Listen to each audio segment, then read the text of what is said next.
وأنفقوا مما تحبون صدق الله العظيم وقال رسول الله صلى الله عليه وسلم إنما الأعمال بالنيات أو كما قال عليه الصلاة والسلام. கண்ணியத்துக்கும் மதிப்புக்கும் உரிய சகோதரர்களே, அல்லாஹ்வின் நல்லடியார்களே, அல்லாஹ்வுக்கு விருப்பமான இடம் மஸ்ஜித். ஸல்லல்லாஹு அலைஹி வஸல்லம் அவர்கள் சொன்னார்கள், அஹப்புல் பிலாதி இலல்லாஹ் மசாஜிதுஹா. ஒரு ஊர்ல அல்லாஹ்வுக்கு விருப்பமான இடம் ஒன்று இருக்கும் என்றால் அது மஸ்ஜித் தான். மஸ்ஜிதுக்கு தான் அல்லாஹ்வுடைய ரஹ்மத், அல்லாஹ்வுடைய பரக்கத், அல்லாஹ்வுடைய அருள் எல்லாம் இறங்கக்கூடிய இடம் மஸ்ஜித் தான்.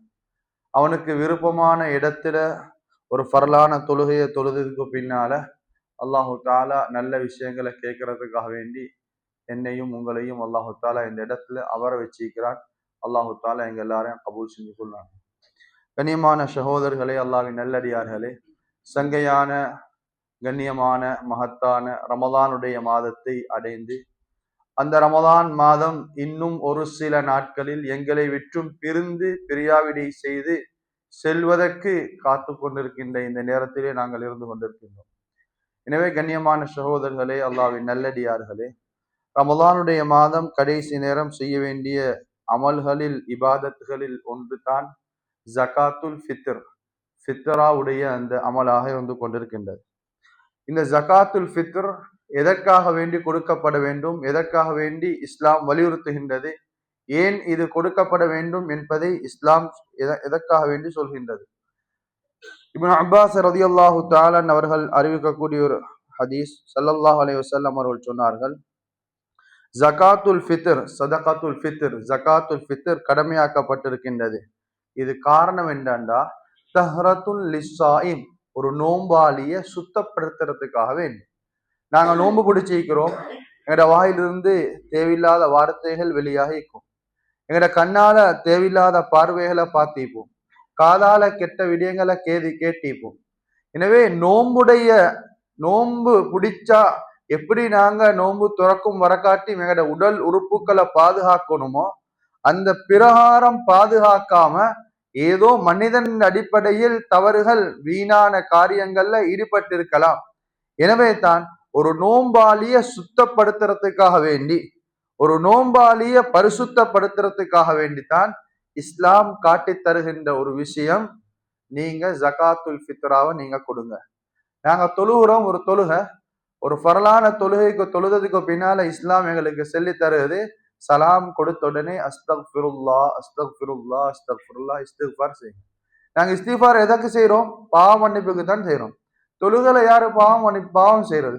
தக்பீர் கெட்டி சலாம் கொடுக்கிற இடத்துல யாரு பாவம் செய்யறது? யாரும் பாவம் செய்யறதில்லை. கண்ணியமான சகோதரர்களே, ஆனால் தொழுகைக்கு நாங்க தக்பீர் கெட்டினாலும் எங்கட உள்ளம் அப்படியே ஒரு ரவுண்ட் போயிட்டு வரும், அங்கால இங்கால எல்லாம் என்ன செஞ்சிடும், போயிட்டு வரும். எனவே எங்கட உள்ளத்துல ஏற்பட்ட அந்த தவறுக்காக வேண்டித்தான் இஸ்லாம் எங்களுக்கு செல்லுது, சலாம் கொடுத்த உடனே நீங்க என்ன செய்யுங்க, அஸ்தக்ஃபிருல்லா அஸ்தக்ஃபிருல்லா அஸ்தக்ஃபிருல்லா, நீங்க இஸ்திக்பார் செஞ்சு நீங்க அல்லாஹ்ட்ட நீங்க மன்னிப்பை கேட்டுக்கோங்க.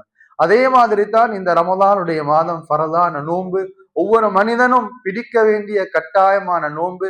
இந்த நோன்பை நாங்க பிடிச்சிக்கிறோம், ஆனால் ஏதோ ஒரு குறைபாடு ஏற்பட்டிருக்கலாம், அதை நிவர்த்தி செய்வதற்காக வேண்டி, அந்த நோன்பை பரிசுத்தப்படுத்துவதற்காக வேண்டி, அந்த நோன்பை சுத்தப்படுத்துவதற்காக வேண்டி இஸ்லாம் காட்டி தருகின்ற ஒன்று தான் இந்த ஜகாத்துல் ஃபித்ர் ஆவாக இருந்து கொண்டிருக்கின்றது. எனவே இந்த ஜகாத்துல் ஃபித்ர் இது எதிலிருந்து கொடுக்கப்பட வேண்டும்? நாங்க எதை ஒரு மிக முக்கிய பிரதான உணவாக நாங்க உட்கொள்றோமோ அதைத்தான் நாங்க கொடுக்கணும். நாங்க எங்க நாட்டுல பிரதான உணவாக நாங்க உட்கொள்றது அரிசி, அதாவது சோறு, இதைத்தான் நாங்க சாப்பிடுறோம். எனவே இந்த அரிசைத்தான் நாங்க என்ன செய்யணும், நாங்க ஜகாத்துல் ஃபித்ராவாக கொடுக்கிறது ஏற்றம் சிறந்தது. அதை கொடுக்கிறது தான் ஏற்றம் சிறந்தது.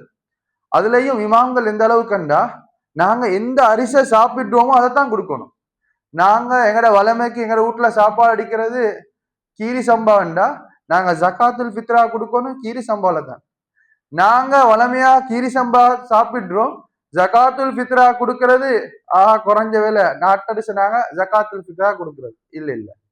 நாங்க ஜகாத்துல் ஃபித்ராவை நாங்க கொடுக்கணும். நாங்க எதை நாங்க பிரதான உணவாக நாங்க உட்கொள்றோமோ அந்த அரிசி, அது எந்த அரிசை நாங்க சாப்பிடுறோம் வளமையா. ஒருத்தர் நல்ல பணக்காரர், அவர் வீட்டுல இருந்தாலும் பாஸ்மதி தானண்டா அவர் ஜகாத்துல் ஃபித்ரா கொடுக்கிற நேரம் அவர் பாஸ்மதி அரிசி தான் என்ன செய்யணும், கொடுக்கணும். இதுதான் ஏற்றமானது.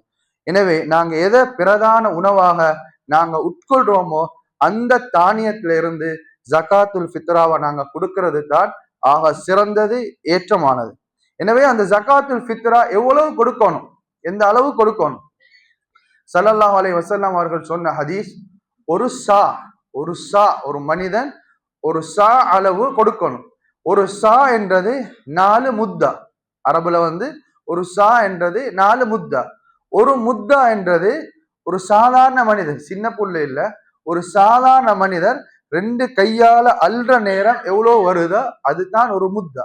எனவே ஒரு முத்தாக்கு இமாம்களுடைய கணிப்பின் பிரகாரம் கிலோகிராம்ல 600 கிராம்.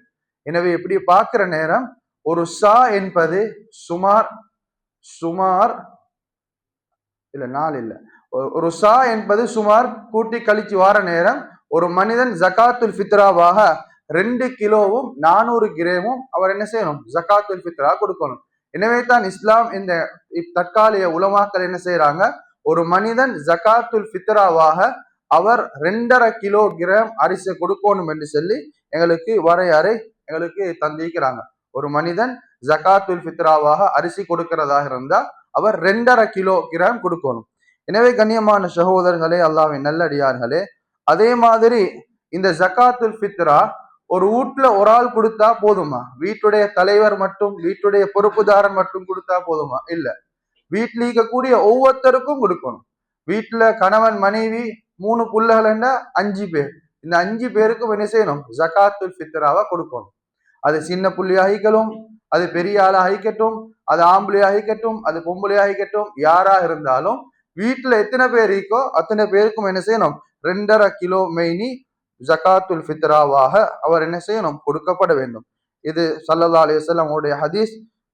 ஜகாத்துல் ஃபித்ரா வாஜிபாகும் அலா குல்லி முஸ்லிமின் தக்கரன் அவ் உன்சன் ஹுர்ரன் அவ் அப்தன் அவ் ஸகீரன் அவ் கபீரன். அது சிறியவராகிக்கலும் பெரியவராகிக்கட்டும், சுதந்திரவாதி அடிமை, அது ஆண் பெண் யாராக இருந்தாலும், அது முஸ்லிமாக இருந்தால் அவர் என்ன செய்யணும், ஜகாத்துல் ஃபித்ராவா என்ன செய்யணும், அவர் கொடுக்கணும். இப்ப ஒரு வீட்டுல ஒருத்தர் ரமதானுடைய மாதத்தை அடைஞ்சாரு, ரமதானுடைய சில வாரத்துல, ஒரு வாரத்திலயோ 2 வாரத்திலயோ அவர் மௌத்தாகிட்டார் என்றால் அவருக்கும் ஜகாத்துல் ஃபித்ரா கடமை.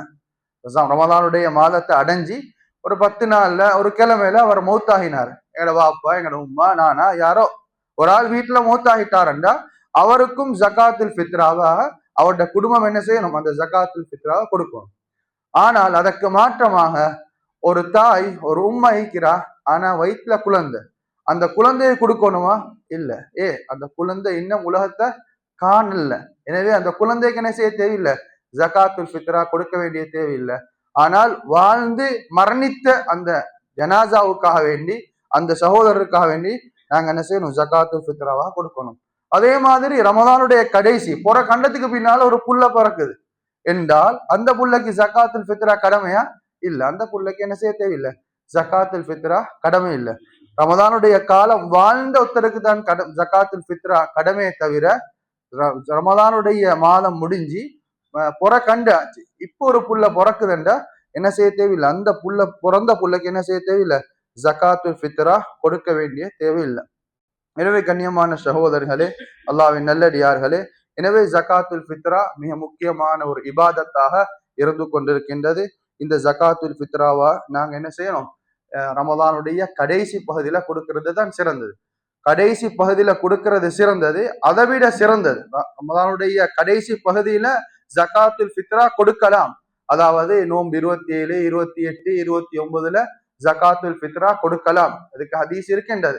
ஆனால் மிக ஏற்றமான நேரம் ரமதானுடைய அந்த ரமதானுடைய மாதம் முடிஞ்சு ஷவ்வாலுடைய புற கண்டத்துக்கு பின்னால, பெருநாள் என்று சொல்லி புற கண்டத்துக்கு பின்னால, புற கண்டு நாளைக்கு பெருநாள் என்று ஈக்கிற நேரம் ஜகாத்துல் ஃபித்ரா கொடுக்கிறது தான் ஆக சிறந்த ஏற்றமான நேரம்.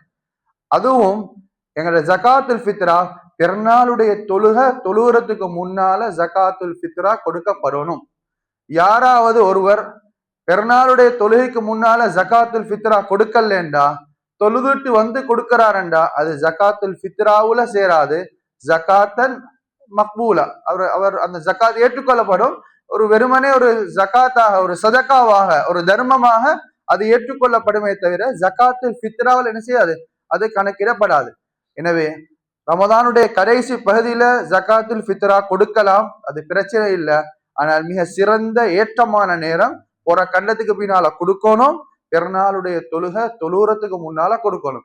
எங்களுக்கு பயமண்டிக்கு பொற கண்டத்தோட எங்களுக்கு டென்ஷன்ல நாங்க மறந்துடுவோம், பெருநாளைக்கு தொழுவத்துக்கு போனதுக்கு பின்னால தான் ஞாபகம் வருது, எங்களுக்கு மறந்துடுது அப்படின்னு சொல்லி இருந்தேன்டா என்ன செய்யலாம், ரமதானுடைய கடைசி பகுதியில என்ன செய்யலாம், ஜகாத்துல் ஃபித்ராவை எங்களுக்கு கொடுக்கலாம்.